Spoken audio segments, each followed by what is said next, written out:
On passe à l'épisode 4 de notre chapitre sur le tram de Liège. Je reprends ici la liste des critères de comparaison.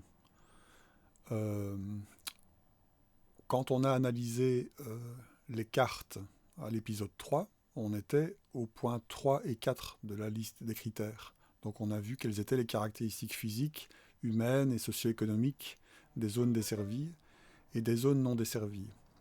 On a un petit peu parlé aussi d'intermodalité au point 5, avec l'intermodalité avec le train. Mais il nous reste quand même une série de points à aborder qui sont très importants. Donc si je reprends le point 1 des critères de comparaison, on a les caractéristiques techniques du réseau. Donc on va répondre rapidement. Il suffit de faire quelques recherches. Pour le nombre de lignes, pour Liège évidemment, c'est 1, une ligne. Le nombre d'arrêts, il y en a 21. La longueur des lignes, il n'y a qu'une ligne qui fait un peu plus de 9 km de long. Et la fréquence, elle est de maximum un tram toutes les 4 minutes aux heures de pointe. Sinon, en dehors des heures de pointe, on est plutôt à 7 minutes entre deux passages.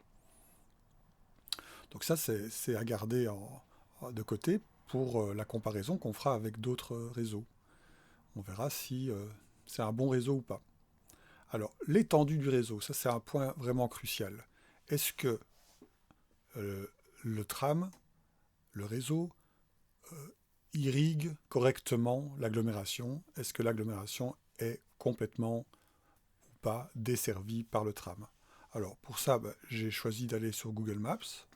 J'ai ici fait sortir la ligne de tram en demandant simplement à Google Maps de me faire l'itinéraire entre le Standard et la place Coron-Meuse en transport en commun. Donc bien sûr, il me propose le tram. Alors, je ne dois pas vous faire l'injure de vous rappeler ce que c'est une agglomération. Donc l'agglomération, c'est tout ce qui est représenté en blanc sur cette carte, c'est la zone construite en continu. Là, c'est clair qu'en termes d'étendue du réseau de tram, c'est extrêmement insuffisant. Euh, on voit que la ligne de tram ne parcourt qu'une partie très limitée de l'agglomération, parce que, comme vous voyez, l'agglomération, elle va de Flémal jusque Vivnis, elle va de Fléron jusque Grasse-Sologne et jusque l'aéroport. Donc il y a énormément de parties de l'agglomération qui ne sont pas desservies. Donc en termes de couverture de l'agglomération par le réseau, c'est totalement insuffisant. Je rappelle que l'idée principale, l'idée initiale, c'était une ligne qui allait de Serein jusqu'à Herstal.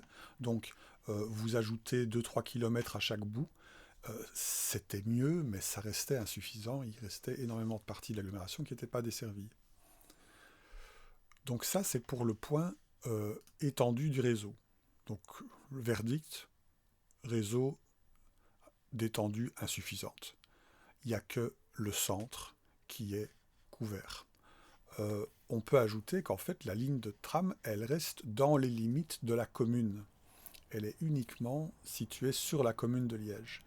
L'agglomération est constituée de nombreuses autres communes que la commune de Liège. Saint-Nicolas est une commune différente, Anse est une autre commune, Fléron est une commune, Serein est une commune, Flémal est une commune, Herstal, bien sûr, est une commune.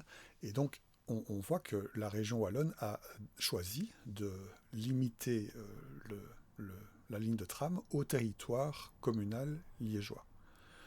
Ce qu'il faudrait sans doute pour avoir une bonne couverture, c'est une vision intercommunale.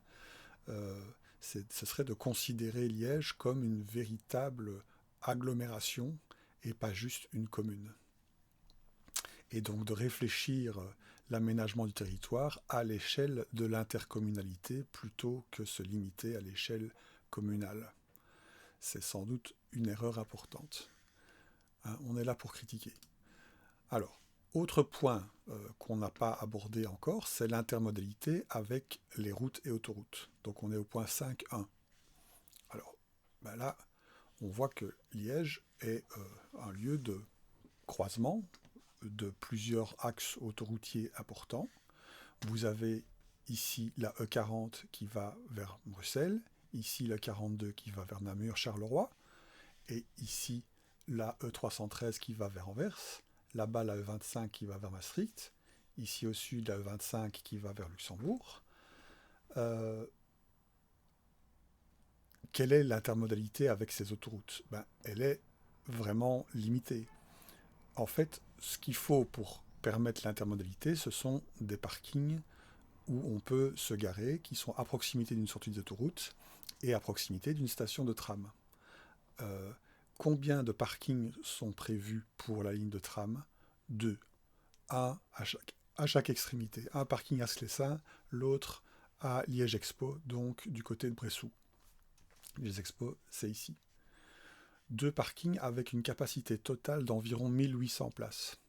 Donc 1800 voitures peuvent se garer simultanément dans ces 2 parkings de délestage, aux 2 extrémités de la ligne. Il n'y a pas d'autre possibilité dédiée. D'accord? Donc l'intermodalité avec la voiture, vu le nombre d'autoroutes qui convergent vers Liège, semble lui aussi très insuffisant. Quand on comparera avec d'autres villes, on voit que des villes françaises ont parfois 20, 30, 40 parkings de délestage, avec une capacité évidemment nettement supérieure à nos 1800 malheureuses places. Donc l'intermodalité avec la voiture, c'est pas top. Alors, dans la liste des modes de transport, on parle aussi de l'intermodalité avec le bus. Là, c'est plus difficile de vous le montrer sur une carte, mais y a-t-il des connexions évidentes entre le bus et le tram? Oui, clairement, il y a des lignes de bus qui sont nombreuses à croiser ou à converger vers la ligne de tram. Donc c'est assez facile de passer du tram au bus ou du bus au tram. Mais le problème, parce qu'il y en a quand même un, c'est que, comme ce n'est pas un réseau de tram, mais plutôt une ligne unique, on a ce qu'on appelle un réseau en arête de poisson. Donc avec une colonne vertébrale qui est la ligne de tram et une série de lignes de bus qui convergent vers cette ligne de tram. C'est loin d'être idéal pour garantir une bonne couverture et une bonne fluidité, surtout parce que, forcément, toutes les lignes de bus convergeant vers le tram, vous avez une concentration du trafic des usagers sur le tram. Alors que si vous aviez un réseau qui quadrillerait l'agglomération, un réseau de plusieurs lignes de tram, il y aura une meilleure répartition des usagers sur l'ensemble du réseau et une moindre concentration sur une seule ligne. Donc l'intermodalité bus-tram est pas du tout optimale non plus. Alors, nous n'avons pas de métro, donc le point 4, on peut passer. Point 5, avion, aéroport. Ben oui, Liège dispose d'un aéroport international, l'aéroport de Liège, que vous connaissez bien, on l'a étudié. Cet aéroport est surtout un aéroport de fret pour les marchandises, mais il y a quand même régulièrement des vols touristiques qui partent ou qui arrivent à l'aéroport de Liège. Est-ce que l'aéroport de Liège est desservi par le tram? Bien sûr que non, ça se voit. Est-ce le cas dans d'autres villes? On verra, mais évidemment que oui. Bien souvent, l'aéroport est desservi par des moyens de transport en commun modernes, tels que tram ou métro. Ce n'est pas le cas à Liège. Alors, Spa. Petite pause, voilà, je reviens sur Liège.